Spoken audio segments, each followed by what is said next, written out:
దేవుడు చెబుతున్న మాట. దేవాలయము కంటే గొప్పవాడు మన దేవుడు. ఆ దేవుని ఆలయము ఒకవేళ కూల్చబడవచ్చు, కాల్చబడవచ్చు. ఈ రోజుల్లో దేవుని ఆలయాలు కూల్చబడుతున్నాయి, కాల్చబడుతున్నాయి. కానీ అసలు శిశుల ఆలయం ఏందో తెలుసా? నీవే దేవునికి ఒక ఆలయమై ఉందువు గాక.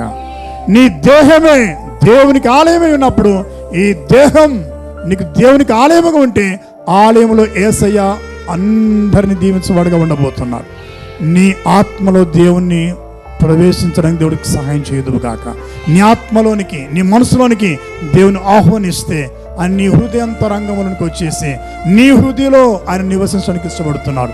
కాబట్టి దేవునికి వాక్యం ఏమంటే, ఎవడైనను నా స్వరమును విని తలుపు తీసిన ఎడల నేను వాని ఇంటికి వచ్చి వానితో కలిసి నా భోజనం చేస్తానని ప్రకటన గ్రంథంలో చెబుతున్నాడు.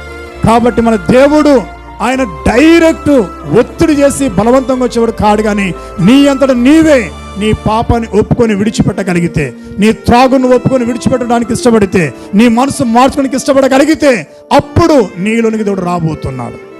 కాబట్టి మన దేవుడు ప్రేమించుతున్న దేవుడు.